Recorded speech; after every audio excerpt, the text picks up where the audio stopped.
বড় বোনের মেয়ের ছিমছাম বিয়ের অনুষ্ঠান।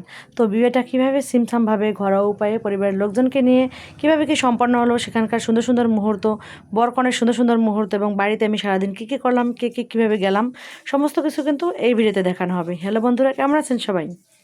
আজকে সকালবেলা একটু দেরি করে উঠেছিলাম ঘুম থেকে। অনেক দিন ধরে ভাবছি যে একটু সকালবেলা দেরি করে উঠবো, তো আর হয় না। শ্বশুরবাড়িতে কাজের চাপ বেশি, তো বাবার বাড়িতে এসে একটু ঘুম থেকে দেরি করে উঠলাম আজকে। তো এসে দেখি যে এরা খাবার ঘরে আমার ভাবি আগে রান্না করেছে, ডিম ভাজি করছে, আলু ভর্তা করছে, আর চাও বানিয়ে রেখেছে, দুধ চা। তো এইদিকে আমার মেয়ে তো খেয়ে দেয় যে ল্যাপটপ দেখতে বসেছে আমার ভাইয়ের। আর এই দিকে দেখেন বোনের বিয়ের জন্য এই যে আমার ভাইয়ের মেয়ে এবং আমার মেয়ে, এরা কিন্তু মেহেন্দি নেবে। তো এই যে খুব সুন্দর করে ডিজাইন দিয়ে যে আমার ভাইয়ের মেয়ে মেহেন্দি নিয়েছে, তো খুবই ভালো লাগতেছে ডিজাইনটা। ছোটো মানুষের আনন্দই।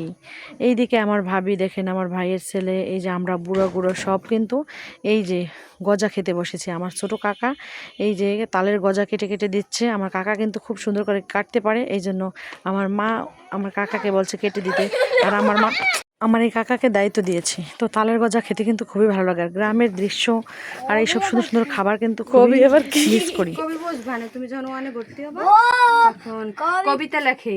ও কবিতা ভর্তি ভর্তি ও পারে উইলে দিয়ে আবার উইলে দিতে। হ্যাঁ, কোথায় করতে দেবা? কাগজ। কাগজ না? হ্যাঁ, ওই কাগজের নিয়ে পড়ে যাবে। হ্যাঁ, ঠিক। এই বাবা দর্শক বন্ধুরা, আমার ভাইয়ের ছেলের ইংরেজি কথা শুনলেন তো? ওকে যখনই বলে একটু কথা বলতে, ক্যামেরাটা ধরলে ও চুপ করে থাকে। আজকে একটু ফাঁকি ক্যামেরা বন্দি করলাম ওর কথাগুলো। এই যে দেখেন আমি সিম্পল সাজে এখন সাজুগুজু করে রেডি হব। এই যে রেডি হয়ে গেলাম, এবং আমার ছেলে মেয়েকেও রেডি করে নিয়েছি। 3 ছেলে মেয়ে এই যে রেডি হয়েছি। তো আমরা একটু ছবি তুলতেছি এবং ভিডিও করতেছি। এইদিকে আমার ভাবিকে সাথে নিয়ে একটু ছবি তুলতেছি। তো সবাই কিন্তু আমরা রেডি। আমার ফুফুও যাবে আমাদের সাথে। তো ফুফু ঢাকা থেকে আসছে। এই যে আমরা একটা অটো নিয়েছি, এই অটোতে এই যে আমাদের ছেলে মেয়ে সবাই, আমার ভাইয়ের ছেলে মেয়ে, আমার ছেলে মেয়ে সবাই কিন্তু একসাথে আমরা যাচ্ছি। তো বাচ্চারা কিন্তু খুবই খুশি, বোনের বিয়েতে যাবে বলে কথা। তো খুবই আনন্দ লাগতেছে। এক বোনের বিয়ে খেয়ে আর এক বোনের বিয়ে, তো ওদের কিন্তু বেশি আনন্দটা অনেক। এইদিকে আমার ছেলে তো অটো গাড়িতে উঠে কিন্তু ভালোই লাগতেছে, ও ভ্যান গাড়িও খুব পছন্দ করে। এই দেখেন এক কর্নারে বসেছে, ওর এই সব দৃশ্য দেখতে আর অটোতে উঠতে ভালোই লাগে। তো এই যে আমরা বোনের বাড়ি কিন্তু চলে এসেছি। এই দেখতে পাচ্ছেন গাড়ি, এটা কিন্তু বরের গাড়ি। যেহেতু অল্প আয়োজন, এই জন্য বর কিন্তু মানে একটা গাড়ি নিয়ে এসেছে। আর এই যে আমার বোনের বাড়িতে যে এখন এক এক করে সবাই আমরা নামবো।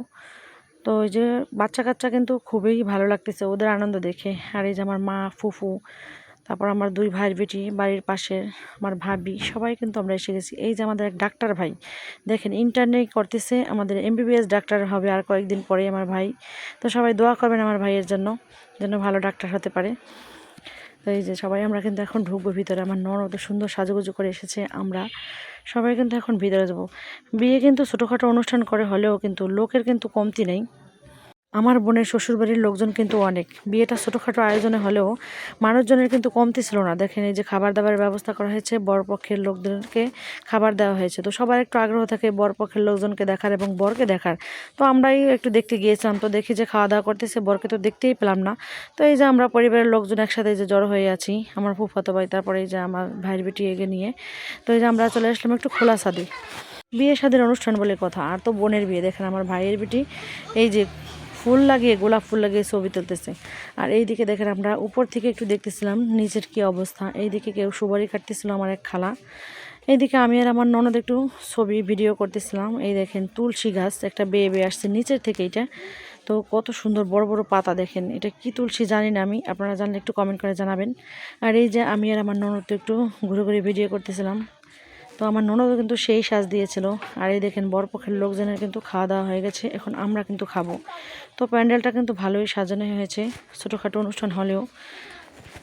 এই যে এদিকে কাজী আবার বরকে স্বাক্ষর দেওয়াচ্ছে, বিয়ের স্বাক্ষর। তো ভাবছি একটু বরকে দেখবো, তো দেখার সুযোগ হলো না মানুষজনের ভিড়ে। তো চলে গেলাম খাবার খেতে।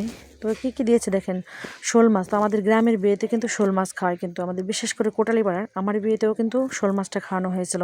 তো সবার থেকে মানে শোল মাছটা কিন্তু মজা হয়েছিল আমার শ্বশুরবাড়ির লোকজনের কাছে। গোশ রেখে তারা নাকি শোল মাছ খেয়েছে। তো সেই শোল মাছের গল্প কিন্তু এখনও করে।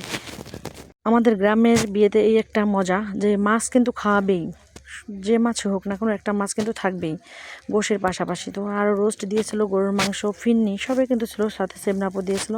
তো খুবই মজা হয়েছিল খাবারগুলো। তো এই যে খাবার দাবার খেয়ে এখন চলে আসলাম এই যে ঘরে। তো এদিকে আমাদের কনে দেখেন কত সুন্দর রেডি হয়ে গেছে। আমার সেই ছোট ভাগ্নিটা আফরান দেখতে দেখতে বড় হয়ে গেছে, আজ সেও শ্বশুর বাড়ি যাবে। বড় কোনো জাঁকজমক অনুষ্ঠান নয়, সব পরিবারের লোকজন নিয়ে আমার ভাগ্নির বিয়েটা সম্পন্ন হয়েছে। আমার ভাগ্নিটা একদম গোলাপি শাড়িতে ও হিজাবে মার্জিত হালকা সাজ সেজেছে, কিন্তু বড় কোনো আয়োজন না থাকলেও আন্তরিকতার কোনো কমতি ছিল না। পরিবারের অল্প কিছু সদস্যদের নিয়ে খুব ছিমছামভাবে ওর বিয়েটা হয়। বড় বোনের মেয়ের বিয়ে বলে কথা, ওর জন্য অনেক আগে আসা আমার। না হইলে ছেলে মেয়ের পরীক্ষার শেষ হয়েছিল ঠিকই, কিন্তু আমি ভাবছি 2-1 দিন পরে যাব।